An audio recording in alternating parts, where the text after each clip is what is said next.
Are you ready? Let me introduce former NFL coach Kirk Broussard, former CFL coach and pro coach Chris Williams, and myself, Tracy Lynn. You can find us on Facebook, YouTube, Instagram, and wherever you get your podcasts on all major platforms.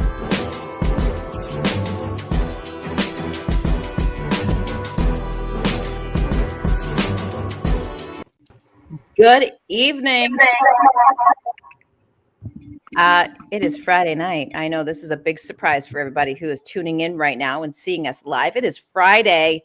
It is Friday. Who's ready to party? I wish. Well, I know. This is the extent to my party tonight. But I love that I'm sharing it with these beautiful gentlemen. It is Friday night. It is the Play Callers Pod. We have Coach Kirk Broussard. We have Coach Chris Williams. And joining us, we have a very special guest, Johnny Rutledge, played for the Arizona Cardinals, the Gators. I mean, your resume is just absolutely incredible. Thank you very much. First off, gentlemen, welcome. Happy Friday. I hope everyone is doing well. Doing good. Doing great. Thanks. Yeah. Okay. It is Friday night. Johnny, I want to start off with you. How are you? Tell us, what are you doing these days?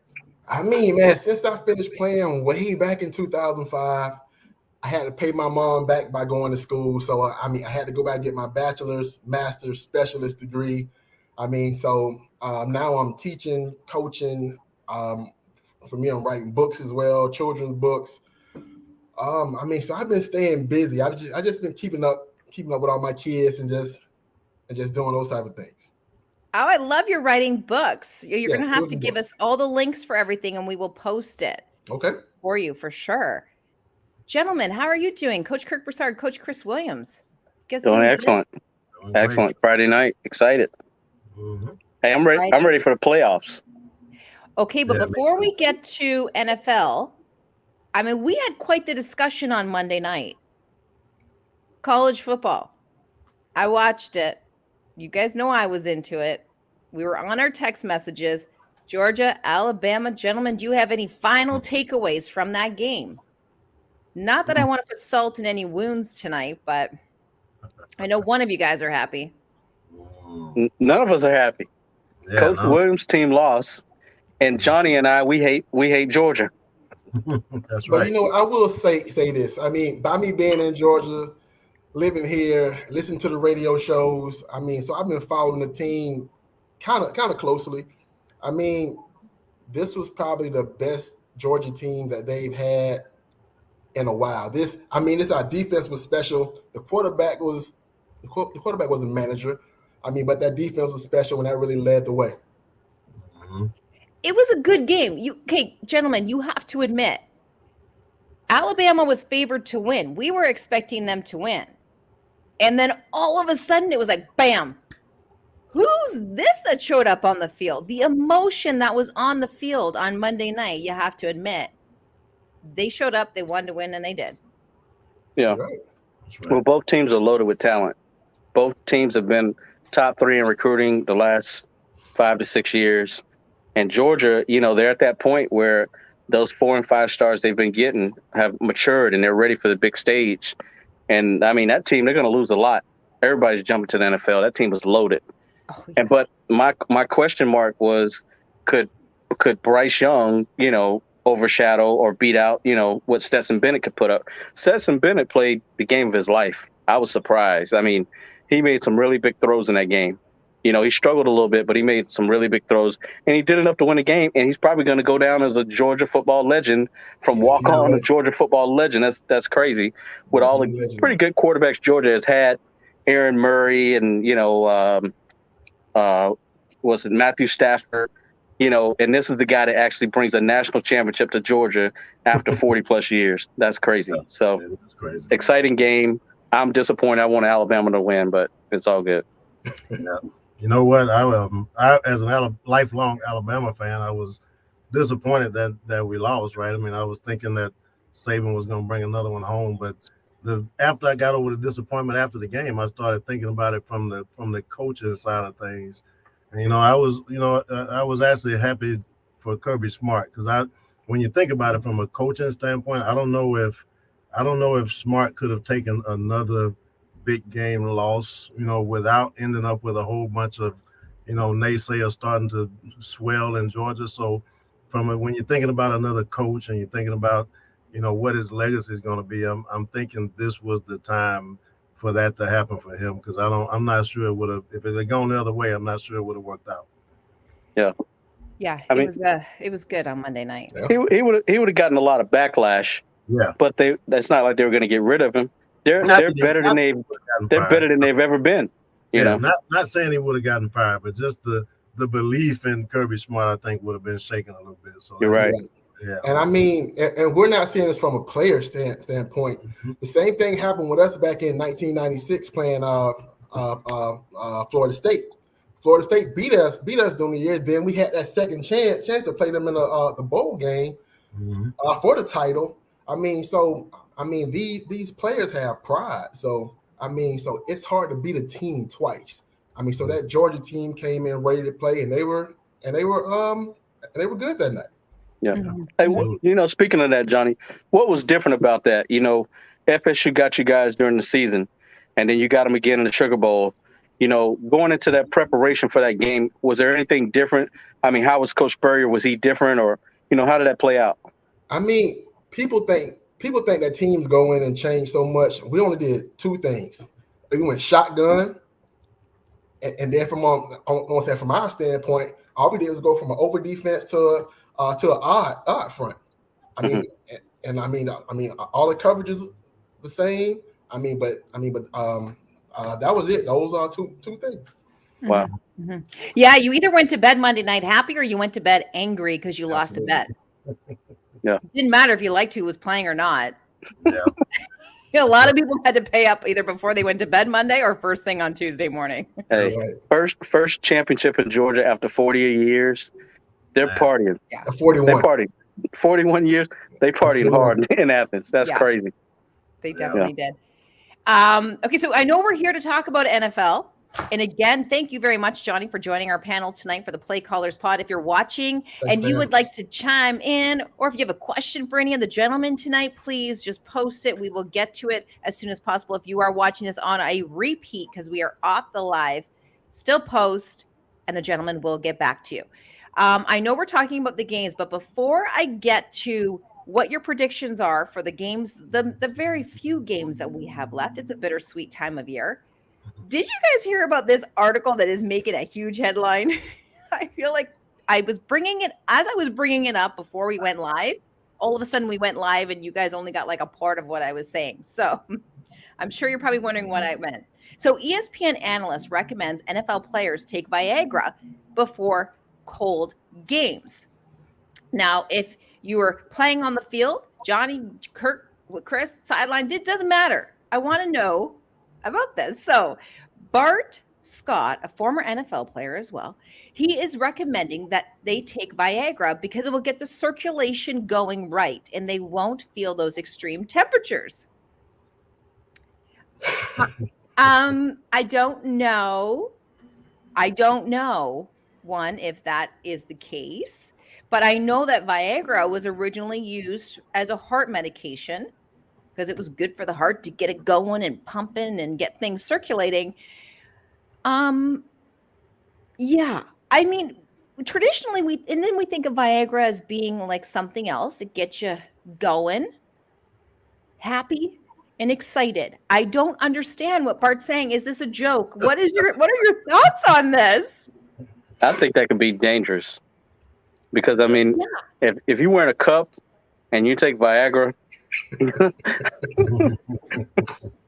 Yes. So he is saying, like, this is his recommendation. A lot of players, I will say, are saying that they will not be doing this. They will not be taking this into consideration, even if it does help with extreme cold.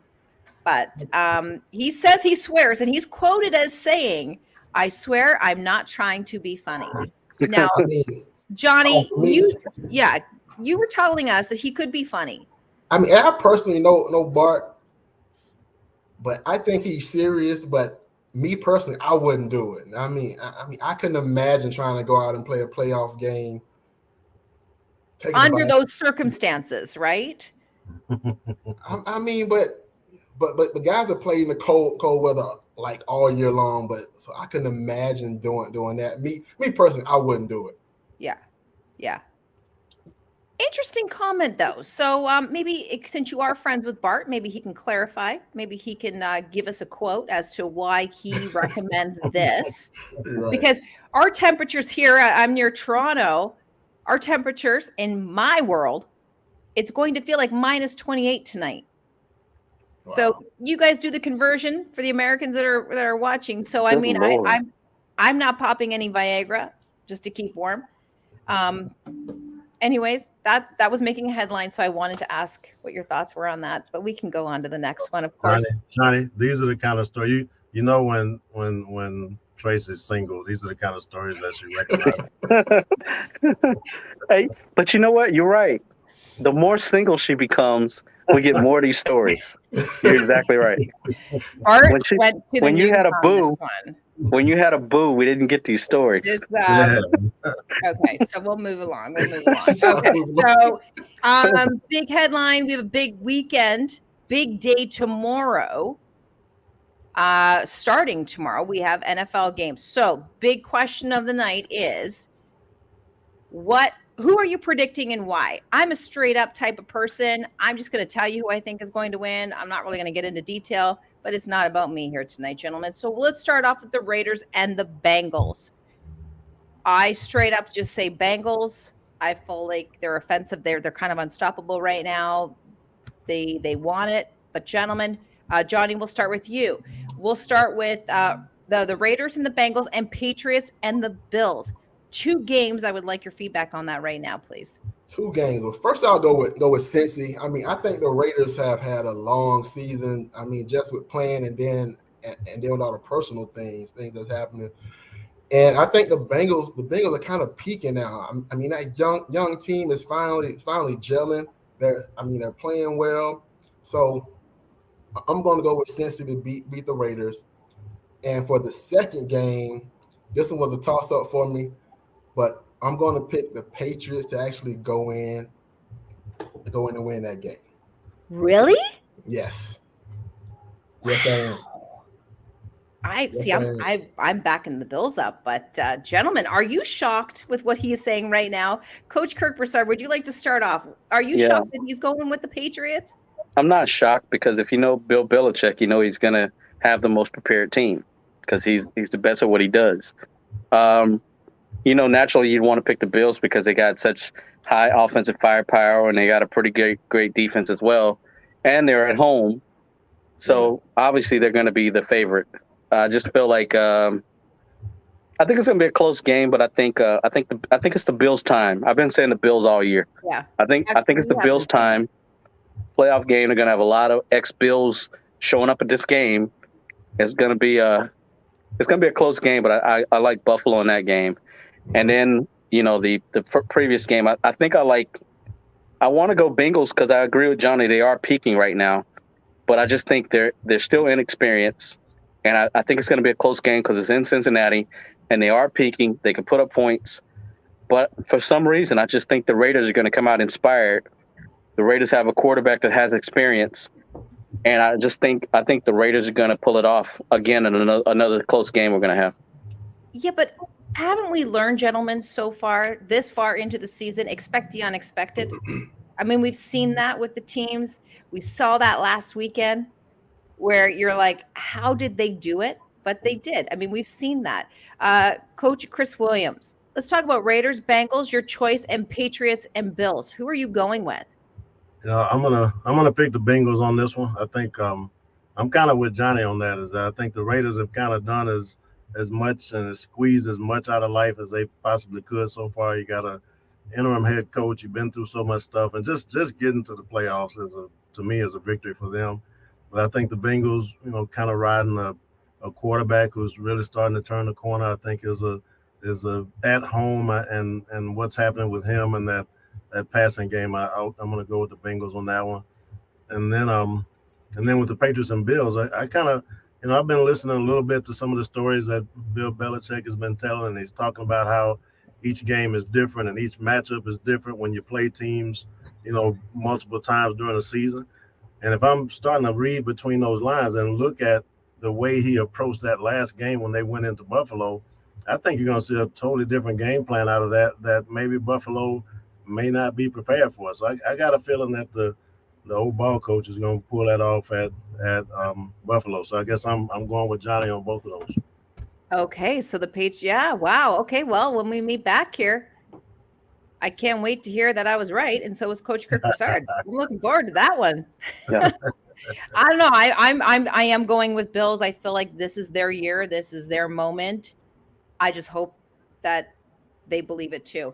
Okay, next two games. Let's get your opinion. Johnny, Eagles, Bucks, 49ers, and Cowboys. All right. Well, first I'll start with the one that I'm pretty sure on. I mean, I'm going to go with the Bucks over the Eagles. I mean, I think Brady. The Bucks lost some players, but they still have Evans. They still have Gronk. I mean, so, and plus, I am not a big Hurts fan. So, I mean, I really think that the Bucks roll on this game big. And for the second game, I even hate to say this, but oh no, Dallas wins this one. I'm not a Cowboys guy, but I really think that Dallas has all the weapons to win, and to actually go far in the playoffs. So I'm gonna roll with Dallas over the Niners by 10. Woo! You even put a mark on it. Woo! Wow. You are confident. Okay. Well, we do have Norm that just said he is 49ers over the Cowboys. Johnny, I agree with you. I did pick the Cowboys on this one. Now, what? Coach Chris Williams. You all right, Norm? Let's see. I'm going to go with Eagles. Yes. What are you going with?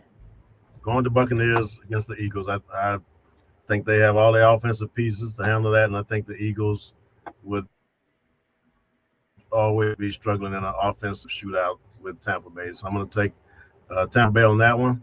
The Cowboys and 49ers, I'm going to go with the Cowboys because I do think the Cowboys are good. I mean, one thing about the Cowboys, I mean, it's either going to be really, really great or it's going to be really, really bad. I would kind of think that they would hit a stride, here starting the playoffs behind Dak. And so I'm going to go with the Cowboys on that one.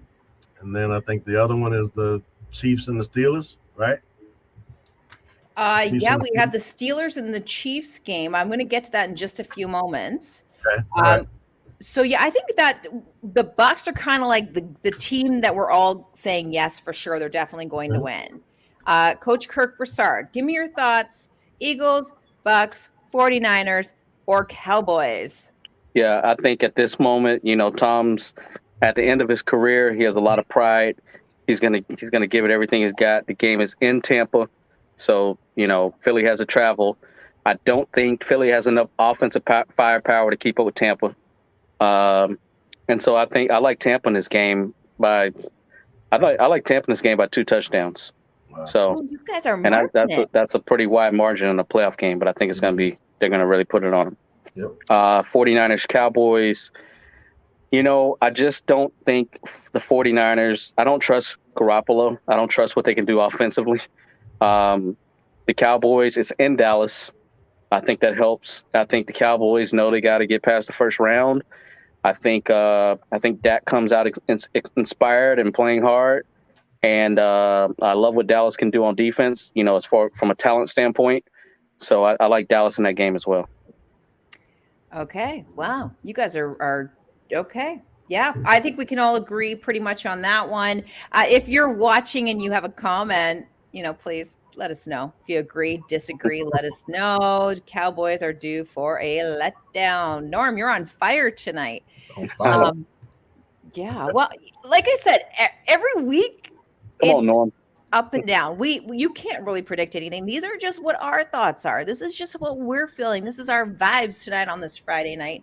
Okay, so let's get to the Steelers, Chiefs, Cardinals, Rams. I'll tell you, I'm having a hard time deciding the Steelers or the Chiefs because lately the Chiefs haven't been showing up for me when I've been picking them.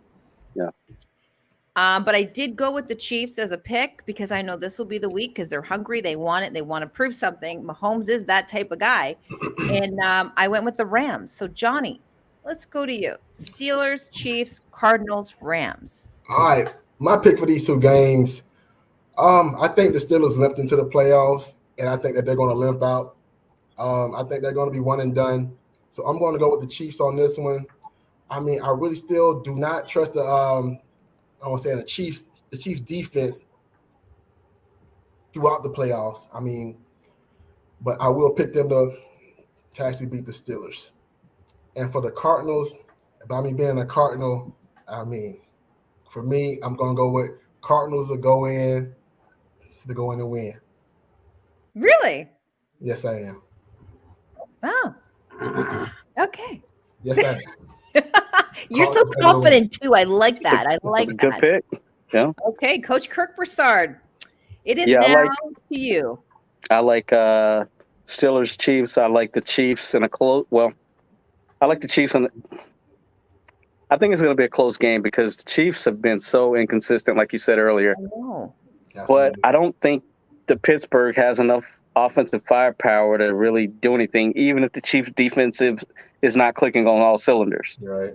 And the Chiefs being at home and that atmosphere in Kansas City is as close a thing you can get to a college atmosphere in the NFL. Am I right, Johnny? Yes, you are absolutely right.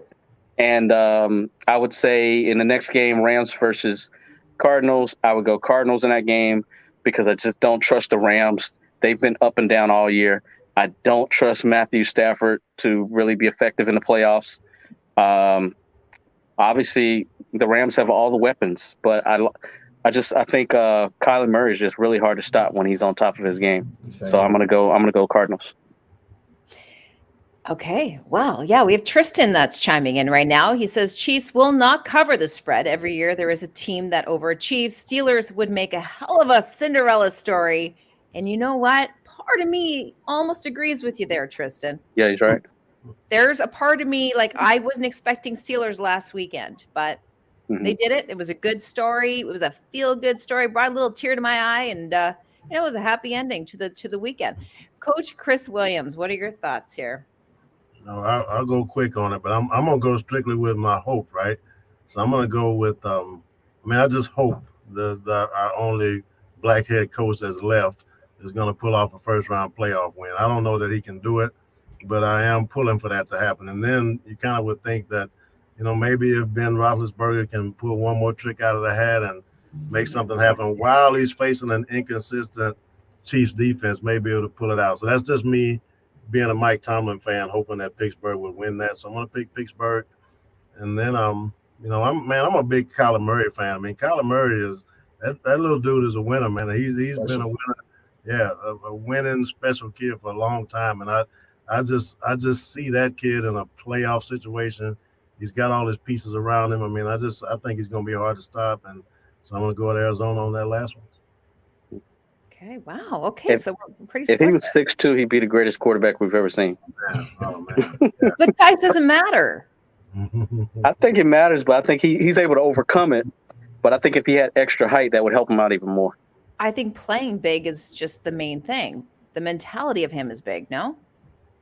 It is. I think when you're taller, you can see that what's open a little better. Those quicks are something special, though, Coach. I mean, if he was bigger, maybe he wouldn't be able to scoot like he does, man. I don't know, man. I feel like it's a right down the middle, man. He's perfect for what he needs to be. Yeah.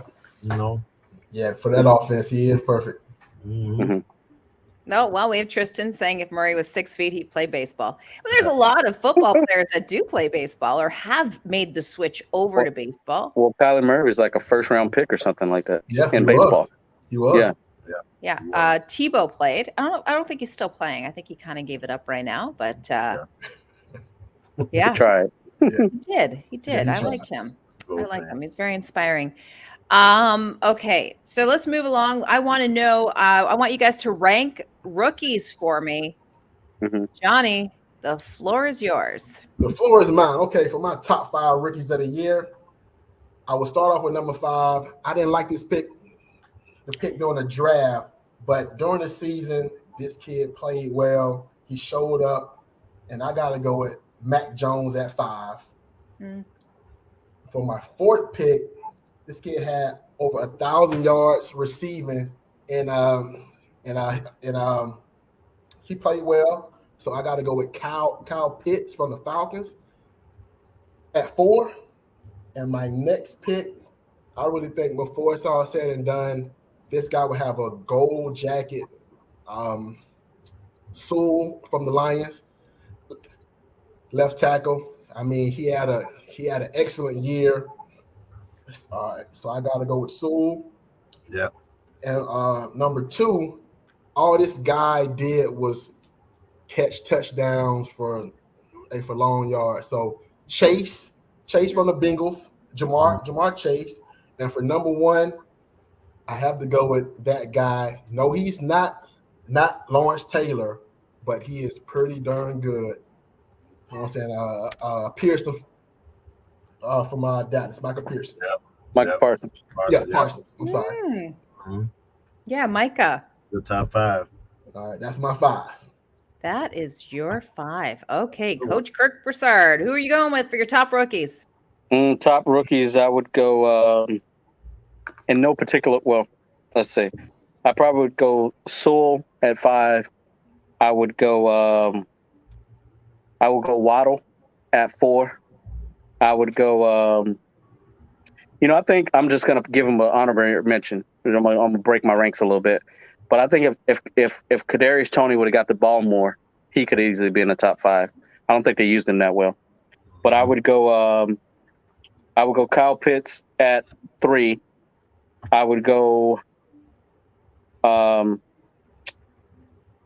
Number 2, I would go. I would go Jamar Chase at 2, and I would go Parsons at 1. Yeah. That's Okay. right. Parsons would be my rookie of the year. Yeah, same here. Yeah. No doubt about it. Coach Chris Williams, top rookies. Let's rank them. I think we all in the same ballpark. I'm surprised Coach went with Jalen Waddle. So Jalen Waddle's my number 5 coming out of the Dolphins. 4 would be Mac Jones. As much as I hate to say it, because when I was breaking down tape of Mac Jones going into the draft, man, I was not a big Mac Jones fan, and maybe I still shouldn't be. I mean, maybe they're just using him the right way. Yeah. But I gotta give him credit. He would be my number 4 on this rookie list. Kyle Pitts would be my 3rd guy. And I'm gonna flip it around a little bit, and I'm gonna go Michael Parsons at number 2. And with some of them numbers that Jamar Chase is putting up as a 6 foot, kind of slot receiver size guy, I mean, I'm going to go with Jamar Chase as number 1. So Waddle, Jones, Pitts, Jamar Chase, and Michael Parsons, then Jamar Chase. And then you guys both brought up an offensive lineman, but I don't think we can't forget that kid out of Northwestern as a tackle playing with the Chargers. If you're talking old lineman, him and Sewell are probably right in that same going to have 15-year career type guys. And I would even mention Najee Harris as an honorable mention somewhere as well. Well, interesting that you said him. Just so you know, he was on my number 2. Oh, you can't really see it. Okay, so I did 4. I didn't know we were doing 5. I thought maybe it was just going to be 3, so I thought I was special by doing 4. So I've got Micah Parsons. We've talked about him multiple times here on the show. Mac Jones. Second-year guy, right? Diggs is a second-year guy, right? Yeah, and followed by Mac Jones, Najee Harris, and then Jamar Chase coming in for my number 1. Number 1. I like it. So all good guys, all good, having a great rookie season for sure. Only one quarterback you guys named. None of the other rookie quarterbacks you got up there. None of the other guys, no. Not even close on my list. No, you're right. Well, actually, Johnny, let's talk about that. I mean, we had a season where there was a lot of rookie quarterbacks. Was there one in particular that you felt like, oh, you know what? Yeah, he's going to have a long career in football. I have to stick with Mac Jones because during the draft, I didn't think that he was that guy. I always thought he was a system guy. But he came in and he learned this complicated Patriots offense, and he has really played well. Mm-hmm. Yeah. I think Justin Fields is going to have a better second year than what he had this year. I think the inconsistency in the coaching staff kind of hurt him a lot, and he didn't get protected very well either. Absolutely. Yeah. Yeah, so we have an interesting weekend ahead of us. I'm curious about some of the guys. I got one question a little bit off the course. Who'd you guys have as your number one pick in this year's draft? The number one pick for you guys in this coming draft. Who do you got? I can't even answer that one. Nobody knows. On spot. You know, I don't even follow it like of that. I mean, the guy, but the guy who I like, I mean, and he'll probably go top 12, 15. A guy from Pitt, the quarterback from Pitt. Okay. Yeah, but he's gritty. You know what I'm saying? Like, he's a player. So, I mean, yeah, I like that guy. You got him. Okay. So most of the mock drafts have Hutchinson from Michigan, the defensive end. Everybody likes him. Yeah. And number 2 is Kayvon Thibodeau. That's your guy. Yeah. I knew there was something behind this conversation. I'm not sold on him on the next level. Yeah. Kind of feeling some what's the kid out of South Carolina, man? What's the defensive end out of South Carolina that came in with all the hype, went to the Texans? Clowney. Yeah, I'm kind of feeling some Clowney off that cat, man. I'm feeling a lot of Clowney off him. He's always hurt. I mean, little injuries. Mm-hmm. Yeah. And that's college. So I mean, you can imagine that long season. Yeah. So you feel like the Pitt quarterback is the best quarterback in this draft? Me personally, I mean, I haven't seen all the guys on tape, but him, I really like him. Okay. There's not many quarterbacks in this draft. People are going to reach, though. Yeah, they are. People need quarterbacks. They're going to reach for Matt Corral. They're going to reach for the Pitt quarterback. They are. Mm-hmm. So as I said, it's tomorrow's going to be a very busy day. We're going to be focused on watching football. We're going to get up and we're going to park our butts on that couch and we are going to watch it. I wish. Why? I got kids. I can't do that. I got kids too. They interrupt me all the time. Yeah, well, your kids are definitely a lot younger. Daddy, look at this. That's why I like teenagers. They want nothing to do with me. Yeah, teenagers. That's right. Yeah. So we have a busy day. So any last again, thank you, gentlemen, for popping on and doing a live on a Friday night. It's not our usual, but when we have a special guest that wants to join us, of course, we're going to pop on here and just drop what we're doing. Any final thoughts going into this weekend? Because there's a lot of headlines and we could go through all of them, but is there anyone in particular? Is there anything that you want, any final thoughts going into this weekend that you want to say? Johnny, we'll start with you. I just want to ask a question. Prior to the playoffs starting, I want to know you guys' Super Bowl picks. I want to hear your Super Bowl picks. I think originally I said Bills and Rams. Bills and Rams? Yeah. I've said Green Bay and Buffalo. Yeah. Yeah, Green Bay got in there. Yeah, we hadn't even Green Bay. I'm gonna stick with Tampa Bay, and then I will go with Buffalo. You've been saying Tampa Bay all year. I know he has.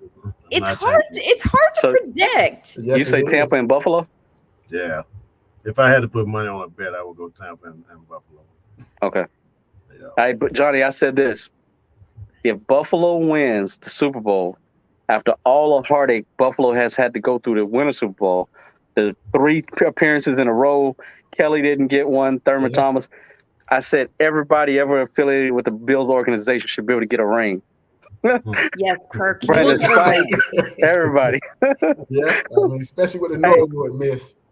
Jim Kelly should get an honorary ring for that, man. Yeah, absolutely. Yeah. I mean, Johnny, you tell us what are your thoughts? Because I know we originally day one we had our picks before anyone even hit the field, and then we kind of switched it around halfway through. And just a few weeks ago, we were like, "Oh man, maybe we're wrong. Maybe it's Green Bay. Maybe it's this." Who do you think? I can't predict it at this point.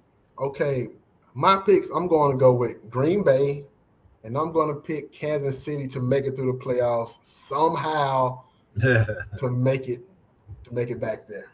There you go. I like Green that. Bay and the Chiefs. You might be right, Johnny. I think you might be right on that one. Mm-hmm.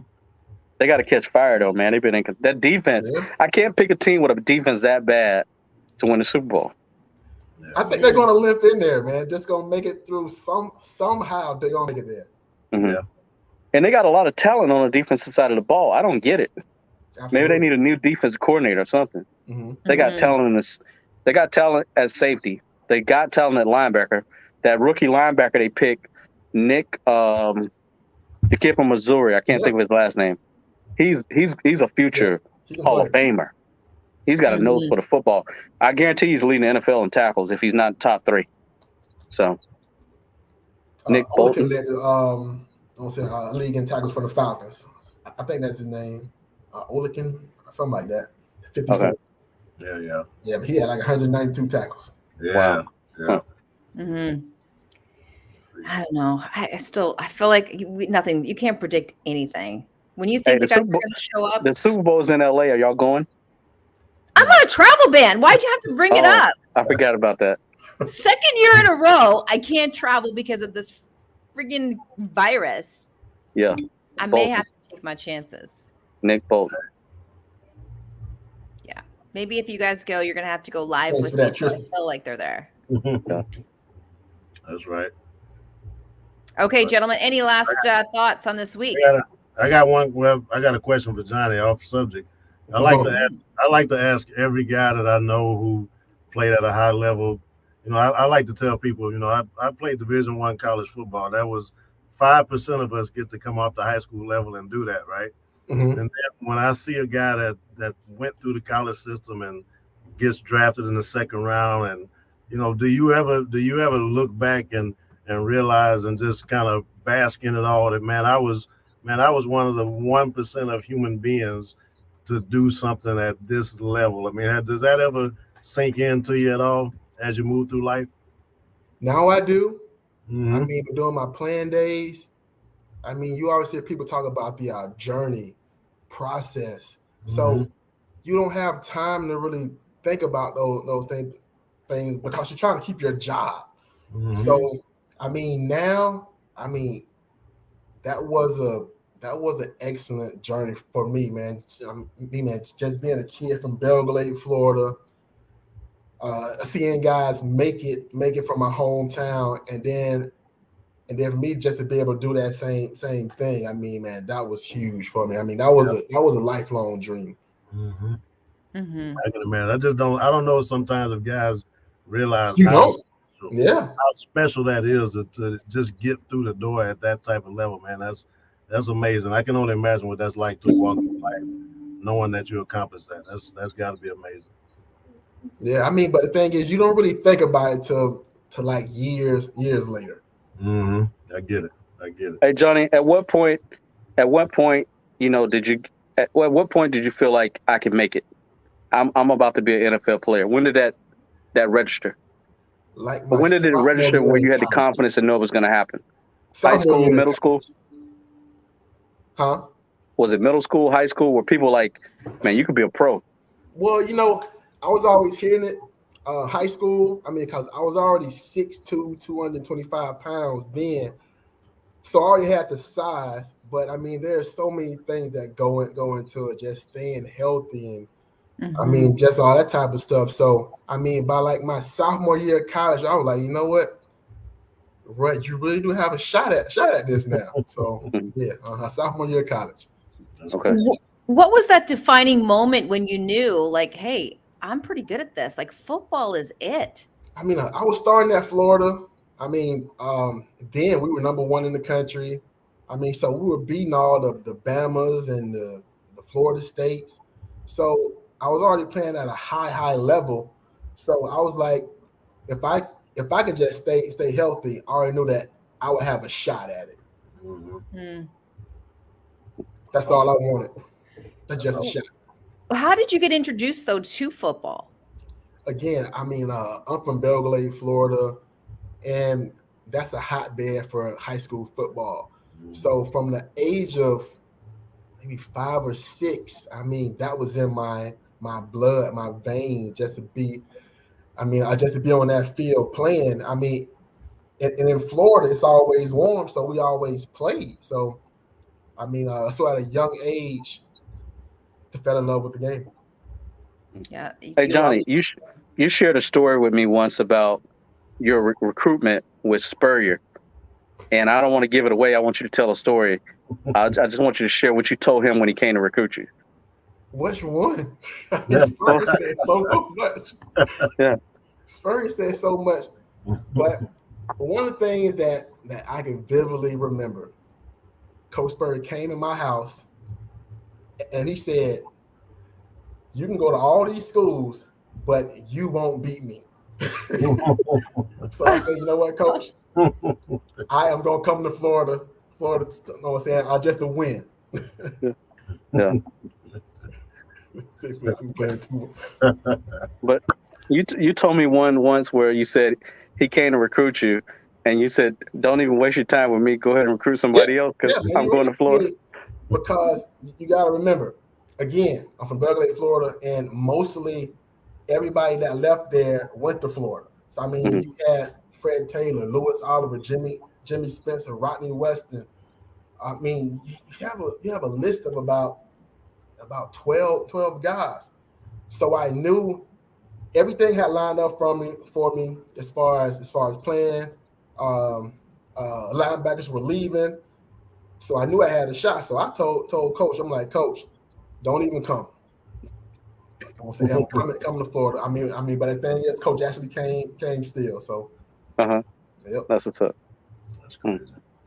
Can you tell us a highlight for you when it comes to your career? I mean, we know your career, we've seen it play out, but for you personally, can you share a moment with us?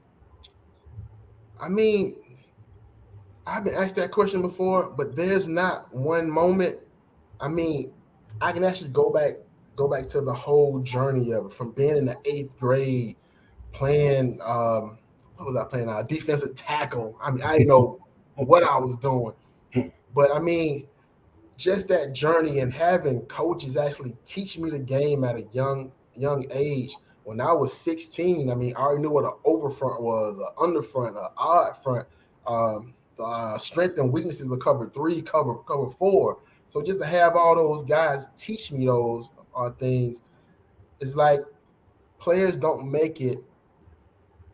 I mean, you always need a team to help you, whether it's your parents, your coaches, your friends, family members.